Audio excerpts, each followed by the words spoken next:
Welcome to பணியும் வாய்ப்பும். NTPC exam graduate level நடந்துட்டு இருக்கு. இதுல 7th ஆகஸ்ட் ஃபர்ஸ்ட் ஷிஃப்ட்ல ஜிஎஸ் கொஸ்டின்ஸ் வந்து எந்த மாதிரி கேட்டாங்கன்னு சொல்லிட்டு பார்த்தலாம். இது ஏன் இம்பார்ட்டன்ட் அப்படின்னா, இப்ப இதுக்கு முன்னாடி NTPC exam graduate level conduct பண்ணாங்க. அதுல ஸ்டாண்டர்ட் ஆஃப் த கொஸ்டின்ஸ் வந்துனா வேற மாதிரி இருந்தது. பட் அதே லெவல் ஸ்டாண்டர்ட் இருக்கா இல்ல வந்துனா சேஞ்ச் பண்ணிருக்காங்களா? ஏன்னா இது அண்டர் கிராஜுவேட் 12th லெவல்ல கொஸ்டினோட வந்து கண்டிப்பா ஸ்டாண்டர்ட் வந்து மாத்திருக்கணும். அது எந்த மாதிரி வந்து கேட்டிருக்காங்க. அண்ட் ஆல்சோ 40 கொஸ்டின் வந்து என்ன அப்படின்னு பார்த்தோன்னா ஜிஎஸ்ல இருந்து வரும். ஸோ அதனால வந்து நம்ம சிம்பிளா எடுத்துட்டு போக முடியாது. ஜஸ்ட் நான் வந்து நான் ஃபண்டமெண்டல் மட்டும் தான் பார்த்துருக்கேன், பெருசா கரண்ட் அஃபேர் எதுவுமே பார்க்கலன்னு சொல்லி தான் போகணும்னு வச்சுக்கலாம், நல்லாவே அடியாகும். ஸோ அதனால என்னன்னா இதை பார்க்கறது இம்பார்ட்டன்ட். பிளஸ் இன்னும் நிறைய ஸ்டூடெண்ட்டுக்கு வந்து நம்ம எக்ஸாமோட டேட்டுமே கன்ஃபார்ம் ஆகல. அதனால வந்து நமக்கு ஒரு டைம் பீரியட் இருக்கு. அந்த டைம் பீரியட்ல என்ன பண்ணணும் அப்படின்னு சொல்லிட்டு கன்ஃபியூஷன் இருக்கலாம். இதை நான் சொல்ற மாதிரி வந்து இந்த ஜிஎஸ்க்கு ஏத்தாப்புல வந்து ப்ரிப்பேர் பண்ணுங்க. கண்டிப்பா எக்ஸாமுக்கு வந்து யூஸ்ஃபுல்லா இருக்கும். சரி, இப்ப கேட்டலாம் என்னெல்லாம் கொஸ்டின் கேட்டாங்கன்னு சொல்லிட்டு ஒரு ஹிந்தி சேனல் ப்ரொவைட் பண்ணியிருந்தாங்க. அதோட இதை தான் வந்து நான் கொடுத்துருக்கேன். பட் என்னால 100% ஷுவரா சொல்ல முடியாது இது கேட்டாங்களா இல்லையாண்டு. ஜஸ்ட் ஒரு இதா வந்து பார்த்துக்கலாம். ஓகே, எப்படி கேட்குறாங்க, நான் என்ன பண்ணணும்னு சொல்லிட்டு ஒரு ப்ரிப்பரேஷன் ஸ்ட்ராட்டஜி மாதிரி எடுத்து என்னன்னா இது வந்து பார்த்துக்கலாம். கொஸ்டின் பாருங்களேன். லாங்கஸ்ட் ரயில்வே டனல் வந்து நம்ம இந்தியாவில் வந்து எதுன்னு கேட்டிருக்காங்க. இது கரண்ட் அஃபேர்னு சொல்ல முடியாது. ஏன் அப்படின்னு பார்த்தோன்னா இது நியூஸ் பேப்பர்ல போன வருஷமும் வந்துனா இருந்ததுதான், அதே மாதிரி இந்த வருஷமும் இருந்ததுதான். பீர் பஞ்சால் டனல் வந்து இம்பார்ட்டன் ஆனது. இது கரண்ட் அஃபேர்னு அப்படி கூட எடுத்துக்கலாம். சரிங்களா, கரண்ட் அஃபேர்னு வச்சுக்கலாம். அடுத்து பாருங்க, current director of CBI central bureau of இன்வெஸ்டிகேஷனோட கரண்ட் டைரக்டர் டெஃபினட்டா என்ன, இது கரண்ட் அஃபேர் பேஸ்ட் கொஸ்டின் தான் வந்து எடுத்திருக்காங்க. ஆன்சர் வந்து பிரவீன் சூத். இதான் என்ன அப்படின்னு பார்த்தோன்னா நம்ம லேர்ன் பண்ணியிருந்தா, அதாவது இப்போ எக்ஸாம் ஹாலில் உட்காந்துருக்கோம், இந்த கொஸ்டின் கேட்குறாங்கன்னா தெரிஞ்சு ஆன்சர் பண்ணுங்க, தெரியலையா ஸ்கிப் பண்ணுங்க. ஏன்னா நெகட்டிவ் மார்க் இருக்கு, தேவையில்லாம கொடுத்து வந்து இருக்கிற மார்க்கும் போயிடக்கூடாது. அடுத்து பாருங்களேன், WTO அதாவது வேர்ல்ட் ட்ரேட் ஆர்கனைசேஷன் இருக்கா, ஹெட் குவார்டர்ஸ் வந்து என்ன கேட்டிருக்காங்க, எங்க இருக்கு, சுவிட்சர்லாந்து ஜெனீவால இருக்கு. அதாவது என்னன்னா இந்த யுனைடெட் நேஷன் சம்பந்தப்பட்ட வேர்ல்டு ஆர்கனைசேஷன் இருந்துச்சுன்னா அதோட ஹெட் குவார்டர்ஸ் வந்து எப்போதுமே கேட்பாங்க. இப்ப என்னன்னா WTO கேட்டிருக்காங்க, அப்ப என்ன கேட்கலன்னா இதுக்கப்புறம் IMF இருக்கா, அதே மாதிரி வேர்ல்டு பேங்க் இருக்கா. இந்த மாதிரி இருக்கிறத என்ன பண்ணணும்னா நம்ம ஹெட் குவார்டர்ஸ் வந்து அப்போ லேர்ன் பண்ணிக்கணும்.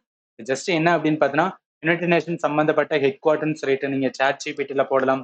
இல்லையா அப்படின்னு பார்த்தோன்னா கூகுள்ல போட்ட கூட வரும். ஜஸ்ட் ஒரு வாட்டி வந்து ரீக்லேட் பண்ணி பார்த்துக்கங்க, எக்ஸாமுக்கு யூஸ்ஃபுல்லா இருக்கும். அடுத்து பாருங்க, ஸ்லேவ் டைனஸ்டியோட ஃபவுண்டர் கேட்டிருக்காங்க. ஸோ இதெல்லாம் என்ன அப்படின்னா ஃபண்டமெண்டல் டாபிக். ஸோ ஃபண்டமெண்டல மிஸ்டேக் பண்ணனா அது நம்மளோட பிரச்சனை தான். ஏன்னா ஸ்லேவ் டைனஸ்டியை யார் ஃபவுண்ட் பண்ணிப்பா, குட்டுபுதீன் ஐபக். ஏன்னா ஸ்லேவ் டைனஸ்டி ஐபக் டைனஸ்டி சொல்லுவாங்க, இல்ல அப்படின்னு பார்த்தீங்கன்னா மம்லுக் டைனஸ்டி அப்படின்னு கூட சொல்லுவாங்க. கனெக்ட் பண்ணிக்கலாம், ஃபண்டமெண்டல். அடுத்து பாருங்களேன், 61st அமெண்ட்மெண்ட் வந்து எது சம்பந்தப்பட்டதுன்னு கேட்குறாங்க. இது எப்போதும் ஒரு பேட்டர்ன் ஆஃப் த கொஸ்டின் தான். ஒரு அமெண்ட்மெண்ட்டை கொடுத்துட்டு அது எது சம்பந்தப்பட்டதுன்னு கேட்பாங்க.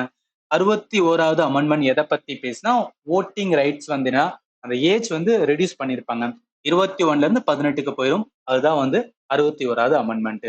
சரி, ஓகேவா. அடுத்து வாங்க, ஆர்டிக்கல் 40 வந்து கேட்டிருக்காங்க. ரிலேட்டட் எப்போதும் என்ன சொல்லுவாங்க, பாலிட்டி பொறுத்தருக்கு. ஸோ பாலிட்டி பொறுத்தருக்கு ஆர்டிக்கல் 1ல இருந்து ஆர்டிக்கல் 51A வரைக்கும் வந்து மனப்பாடம் பண்ணிடணும் அப்படின்னு சொல்லுவாங்க. ஏன்னா ஏதாவது ஒரு ஆர்டிக்கல் வந்து கேட்டுருவாங்க, அதே மாதிரி தான் கேட்டிருக்காங்க.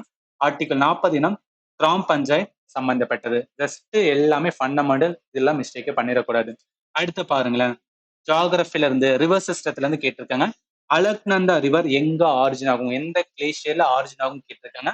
ஆன்சர் வந்து சடோபன் கிளேஷியர்ஸ். அடுத்து பாருங்களேன், டெபுட்டி கவர்னர் ஆஃப் ஆரியா, அதாவது first woman to be appointed. இந்த மாதிரி ஃபர்ஸ்ட் உமன் யாராவது ஒன்று ஃபர்ஸ்ட் பண்றாங்கன்னா அந்த மாதிரி கேட்பாங்க. கரண்ட் அஃபேர்ல அதே பேட்டர்ன் தான் வந்து கேட்டிருக்காங்க. யாருன்னா பூனம் குப்தா. இப்ப என்ன பண்ணுங்க அப்படின்னா RBI சம்பந்தப்பட்ட கவர்னர் யாரு, இதெல்லாம் என்னன்னா ஒரு வாட்டி வந்து பாத்துக்கணும். அடுத்து பாருங்க, ஹுமாயூனோட வந்து ரீஜன் எவ்வளவு வருஷம் ஆண்டார் கேட்டிருக்காங்க. இது வந்து ஒரு ஃபேக்சுவல் டஃபஸ்ட் கொஸ்டின். ஏன் அப்படின்னு பார்த்தா இப்ப முகல் எரால ஹுமாயூனை பத்தி ஏதாவது கேட்கறாங்கன்னா நம்ம ஆன்சர் பண்ணலாம். ஆனா அவங்களோட பீரியடை கேட்கும்போது என்ன சொல்ல முடியும், கன்ஃபியூஷன் வரும் எக்ஸாம் ஹால்ல. ஏன்னா நம்மளுக்கு வந்து 4 ஆப்ஷன்ல இருக்கிறது எதுன்னு சொல்லி சூஸ் பண்ண முடியாது. இங்க பாருங்களேன், கரெக்டான ஆன்சர் என்ன, 30, அதாவது 1530 டு 40 வரைக்கும் ஆண்டிருப்பாரு. அடுத்து ஒரு கேப் விழுவும். ஏன் அப்படின்னா செஷாஷூரி வந்து வருவாரு, அவருக்கு அப்புறம் என்ன, செத்து போனதுக்கு அப்புறம் தான் ஹுமாயூன் மறுபடியும் வந்து ஆட்சியை பிடிப்பாரு. 55ல இருந்து 56 வரைக்கும் வந்து ஆண்டிருப்பாரு. இது ஓகேவா. அடுத்து வேர்ல்டு வாட்டர் டேவோட தீம் வந்து என்ன கேட்டிருக்காங்க, கிளேஷியல் ரிசர்வேஷன்ஸ். இதெல்லாமே என்ன அப்படின்னு பார்த்தோன்னா ஒரு இம்பார்ட்டன்டான ஏதாவது நடந்துச்சுன்னா இந்த டேஸ் வச்சு கேட்பாங்க. அதோட தீம் வந்து இது வந்து கரண்ட் அஃபேர் பேஸ்ட் வந்து கொஸ்டினா வந்து எடுத்திருக்காங்க. சரி, அடுத்து வாங்க. அடுத்து பார்த்தோன்னா 38 நேஷனல் கேம் வந்து எங்க நடந்துட்டு இருக்கு அப்படின்னு கேக்குறாங்க. உத்தரகாண்ட், டேராடூன் நடந்துகிட்டு இருக்கு. இது வந்து 38 நடந்தது. அடுத்து ஓல்டஸ்ட் வேதா இருக்கிற வேதா இதெல்லாம் என்ன அப்படின்னு பார்த்தா இந்த 38 நேஷனல் கேம் வந்து கரண்ட் அஃபேர். ஆனா அந்த ஓல்டஸ்ட் வேதால வந்து ஃபண்டமெண்டல் டாபிக். எது ஓல்டஸ்ட் வேதா சொல்லுவோம்? ரிக் வேதா. வேதிக் பீரியட் லேர்ன் பண்ணிருப்போம். இது வந்து நீங்க ரீகல் பண்ணிக்கலாம். அடுத்து வாங்க. How many watts are than horse power equal to அப்படின்னு இருக்குல்ல. ஆக்சுவலி ஏன்னா சயின்ஸ்ல இதுதான் வந்து முதல் கொஸ்டினா வந்து கேட்டிருக்காங்க. வாட்ஸ் இது 1 ஹார்ஸ் பவர் ஈக்குவல் டு என்ன சொல்லணும்?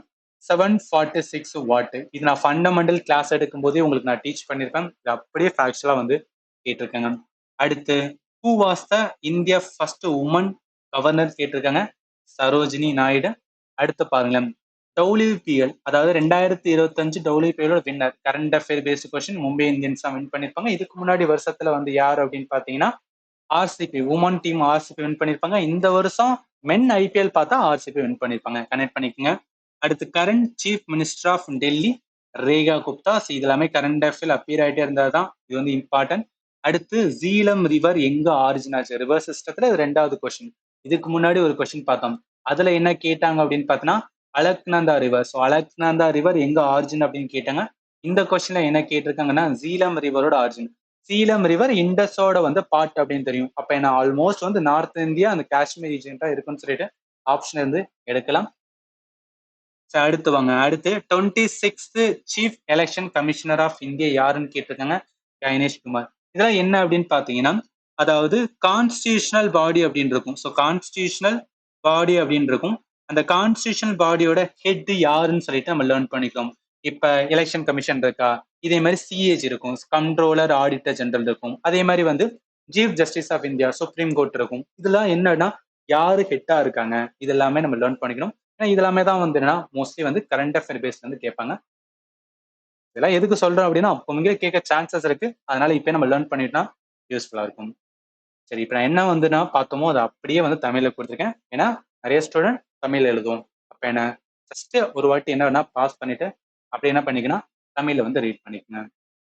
சரி, இப்ப அது எனக்கு வந்து ஒரு 18 கொஸ்டின் தான் வந்து கிடைச்சது.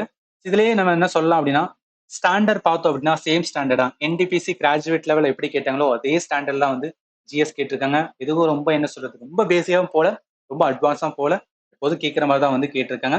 இப்ப நீங்க என்ன பண்ணலாம் அப்படின்னு பாத்தீங்கன்னா நான் கம்ப்ளீட் வந்து ஜிஎஸோட அதாவது என்டிபிசி எக்ஸாமுக்கான ஆப்டிடியூடு, பயாலஜி, பிசிக்ஸ், கெமிஸ்ட்ரி, ஸ்ட்ராட்டஜிக்கு எப்படி ப்ரீவியஸ்ல கேட்டாங்கன்னு சொல்லிட்டு போட்டிருப்பேன்.